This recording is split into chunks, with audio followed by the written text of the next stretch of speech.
समस्त आउटसोर्स कर्मी साथियों का स्वागत अभिनंदन आपके अपनी यूट्यूब चैनल एम के टीचिंग पॉइंट में। साथियों, उत्तर प्रदेश व अन्य विभिन्न प्रदेशों के समस्त आउटसोर्स कर्मी साथियों के लिए सुप्रीम कोर्ट का महत्वपूर्ण आदेश जारी हो चुका है। धमाकेदार खबर लेकर के हम उपस्थित हो चुके हैं। आप सभी से निवेदन करेंगे इस महत्वपूर्ण वीडियो को आप अंत तक जरूर देखें, वीडियो को शेयर करें जिससे ये जानकारी सभी साथियों तक पहुंच सके।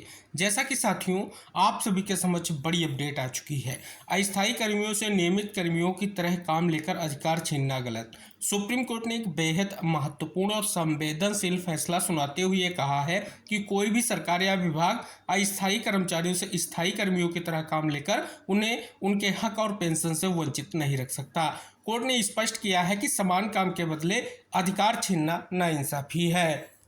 राज्य एक आदर्श नियोक्ता है और वह प्रशासनिक ढिलाई के चलते दशकों तक सेवा देने वाले कर्मचारियों को अधर में नहीं छोड़ सकता। जस्टिस संजय करोल और जस्टिस एजी मसीह की पीठ ने पटना हाईकोर्ट के उस आदेश को खारिज कर दिया है जिसमें डाक विभाग में दशकों तक नाइट गार्ड के रूप में सेवाएं देने वाले अस्थायी कर्मचारियों को पेंशन लाभ देने से इनकार कर दिया था। तो इस प्रकार से आप अवलोकन करेंगे, बहुत बड़ी अपडेट आ चुकी है। जैसा कि आप यहाँ पर अवलोकन करेंगे, बहुत बड़ा फैसला आ चुका है हमारे समस्त आउटसोर्स कर्मी साथियों के लिए। इस खबर का भी अगर आप अवलोकन करेंगे तो निष्कर्ष स्पष्ट है कि अस्थायी कर्मचारी नियमित के समान काम करता है तो लाभों से वंचित नहीं रख सकते हैं। सुप्रीम कोर्ट ने बहुत बड़ा फैसला सुनाया है। तो इस प्रकार से अगर आप अवलोकन करेंगे तो बहुत बड़ा फैसला अगर बात कर ली जाए नियमितीकरण विशेष को लेकर के माननीय सुप्रीम कोर्ट का जारी हो चुका है। साथियों, एक और आदेश जारी हुआ है संयुक्त शिक्षा निदेशक बरेली मंडल का। साथियों, मंडल के अशासकीय सहायता प्राप्त माध्यमिक विद्यालयों में सेवा प्रदाता एजेंसी के माध्यम से चयनित कार्यरत आउटसोर्स पर्सन चतुर्थ श्रेणी कार्मिकों से ग्रीष्मावकाश माह जून 2026 में सेवाएं न लिए जाने के संबंध में आदेश जारी किया गया है। जैसा कि आप अवलोकन करेंगे, स्पष्ट किया गया सेवा प्रदाता के माध्यम से तैनात आउटसोर्स पर्सन अधिकतम 11 माह के लिए रखा जाएगा। यह निष्कर्ष शासनादेश के बिहार पर इंगित कराया गया है। शेष जो निर्देश हैं उनका अवलोकन आप यहां पर कर सकते हैं जो आदेश के माध्यम से स्पष्ट किए गए हैं। अगली खबर आ चुकी है। जी राम जी अधिनियम से सुनिश्चित होगा 125 दिन का रोजगार। उप मुख्यमंत्री ने विकसित भारत गारंटी फॉर रोजगार आजीविका मिशन अधिनियम 2025 को महत्वपूर्ण बताया है।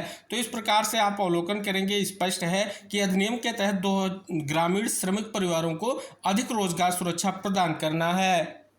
अगली खबर आ चुकी है उत्तराखंड से कि अब मांगों के लिए सड़कों पर उतरेंगे तदर्थ शिक्षक। शिक्षकों ने कहा कि 15 वर्षों से कार्यरत 413 तदर्थ शिक्षकों का अब तक भी नियमितीकरण नहीं हुआ है। तो इस प्रकार से आप देखेंगे बहुत बड़ा निष्कर्ष जानने को मिल रहा है।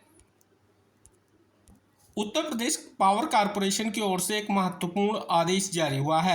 उत्तर प्रदेश पावर कारपोरेशन निविदा संविदा कर्मचारी संघ लखनऊ द्वारा दिनांक 1/6/2026 को प्रदेश के विभिन्न जनपदों में श्रद्धांजलि सभा किए जाने के संबंध में ये आदेश जारी किया गया है। एक और बड़ी खबर आ चुकी है, जैसा कि अवलोकन करेंगे, अस्पतालों में अनुबंध पर 532 डॉक्टर नियुक्त होंगे।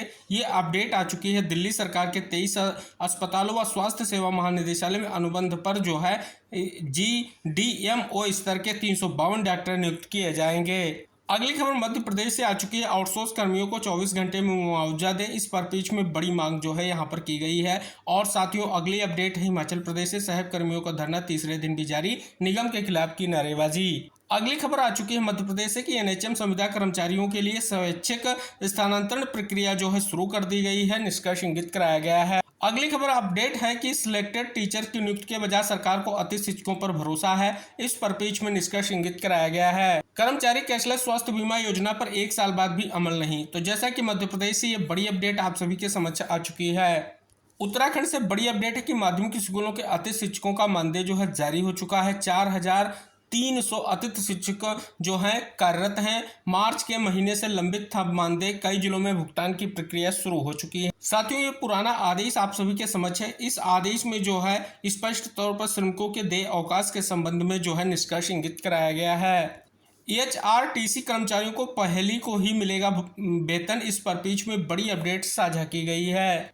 एक और आदेश आप सभी के समक्ष है। राज्य कर विभाग के अंतर्गत कार्यरत अधिकारियों कर्मचारियों के स्थानांतरण हेतु स्थानांतरण की अवधि के संबंध में आदेश जारी किया गया है। अगली अपडेट ये है कि बाल विकास सेवा एवं पुष्टाहार विभाग उत्तर प्रदेश लखनऊ की ओर से बहुत बड़ी अपडेट है कि मुख्य सेवकाओं को समान पद एवं वेतनमान में स्तंभ 3 से 4 में स्थानांतरित करते हुए तत्काल प्रभाव से एदद द्वारा तैनात किए जाने को लेकर के आदेश जारी किया गया है। एक और बड़ी अपडेट आप यहां पर देख रहे हैं कि आउटसोर्स एवं संविदा कर्मचारियों की समस्याओं और मांगों के संबंध में ज्ञापन के परिपेक्ष में निष्कर्ष इंगित कराया गया है। विशेष जो मांगे है उसमें आउटसोर्स एवं निगम के गठन किया जाए, सभी आउटसोर्स एवं संविदा कर्मचारियों को 60 वर्ष तक नौकरी सुरक्षा प्रदान की जाए, ठेकेदारी प्रथा समाप्त कर कर्मचारियों का भुगतान सीधे निगम या विभाग द्वारा किया जाए, समान कार्य के लिए समान वेतन लागू किया जाए, ईपीएफ ईएसआई बोनस अवकाश एवं अन्य श्रमिक सुविधाएं सुनिश्चित की जाए, विभागीय शोषण एवं अवैध कटौती पर तत्काल जो है रोक लगाई जाए। बहुत बड़ी खबर आ चुकी है, मुख्यमंत्री अभ्युदय योजना के लिए होगी अतिथि शिक्षकों की भर्ती, समाज कल्याण विभाग की तरफ से 10 जून तक मांगे गए आवेदन।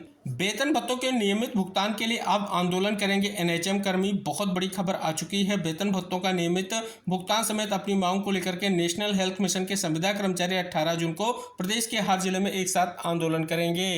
स्थायी नियुक्ति तक संविदा पर अध्यापकों की तैनाती के निर्देश, जैसा कि आप यहां पर अवलोकन करेंगे, बहुत बड़ी अपडेट आ चुकी है। बड़ी खबर आ चुकी है, उत्तर प्रदेश पावर कॉर्पोरेशन निविदा संविदा कर्मचारी संघ ने कॉर्पोरेशन प्रबंधन पर अपने आदेशों का उल्लंघन करने और आउटसोर्स कर्मचारियों की सुरक्षा की अनदेखी करने का जो है आरोप लगाया है। नियमित प्रकृति का काम करने के लिए नहीं रख सकते अस्थायी कर्मचारी, जैसा कि सुप्रीम कोर्ट के फैसले के बारे में हमने बात की है, वही निष्कर्ष इस खबर के माध्यम से साझा किया गया है। अगली बड़ी खबर आ चुकी है, बिहार से नए डिग्री कॉलेजों में जो है नियुक्त होंगे अंशकालिक प्रधानाध्यापक, जैसा कि निष्कर्ष इंगित कराया गया है। पीएमओ और गृह मंत्री कार्यालय पहुंचा आउटसोर्स कर्मचारियों के कथित शोषण का मामला, बड़ी अपडेट यहां पर साझा की गई है। एक और बहुत बड़ा आदेश आप सभी के समक्ष कि आउटसोर्स कर्मियों को दिनांक 1/4/2024 से पुनरीक्षित न्यूनतम वेतन दरों एरियर का भुगतान करने के परिप्रेक्ष्य में महत्वपूर्ण आदेश का निष्कर्ष स्पष्ट हो रहा है। बहुत बड़ी खबर आ चुकी है, आउटसोर्सिंग कर्मी पहुंचे कलेक्ट्रेट, सौंपा ज्ञापन, ठेकेदारी प्रथा समाप्त करने व 60 वर्ष की आयु तक नौकरी सुरक्षा सुनिश्चित करने की जो है मांग उठाई है। एक और बहुत बड़ा पत्र जो है माननीय मुख्यमंत्री छत्तीसगढ़ को भेजा गया है। बात की गई है ग्राम पंचायत में जो है वृत्ति को अर्धकुशल अकुशल श्रमिकों से कम मानदेय मिलने एवं न्यूनतम वेतन लागू करने हेतु जो है पत्र प्रेषित किया गया है। संविदा कर्मियों को राहत, दूसरी सरकारी नौकरी मिलने पर नहीं देना होगा 3 महीने का मानदेय, 3 महीने के नोटिस और वसूली नियमों में बदलाव किया गया है। दैनिक वेतनभोगी सांकेतिक नहीं वास्तविक वित्तीय लाभ के हकदार, हाईकोर्ट ने सरकार के तर्क जो है खारिज किए हैं, लेबर कोर्ट के आदेश को सही ठहराया है। साहब कर्मचारियों ने सीटीओ चौक पर किया प्रदर्शन, सेवा बहाली पर सीएम से मिले महापौर, 11 और कर्मचारियों की सेवा बहाली संभव। तो साथियों, ये थी महत्वपूर्ण खबरें, जो महत्वपूर्ण सुप्रीम कोर्ट का आदेश जारी हुआ है, समस्त राज्यों के आउटसोर्स कर्मी साथियों के लिए बहुत ही महत्वपूर्ण है अगर नियमितीकरण विशेष के दृष्टिकोण से देखें तो। और साथ ही जो विभिन्न राज्यों की महत्वपूर्ण खबरें थी आउटसोर्स कर्मी साथियों से रिलेटेड, उनका निष्कर्ष आपने जाना है। एक और बड़ी खबर यहां पर आ चुकी है, उत्तराखंड से नियमित होने से पहले की सेवाओं को जोड़ने के मामले में प्रत्यावेदन पर ले निर्णय, इस परिप्रेक्ष्य में निष्कर्ष इंगित कराया गया है। तो आपके समक्ष ये थी विस्तृत खबरें और उनका निष्कर्ष। आप सभी से निवेदन है कि वीडियो को शेयर करें, चैनल को सब्सक्राइब करें। मिलेंगे अगली जानकारियों के साथ, तब तक के लिए टेक केयर, बाय बाय साथियों।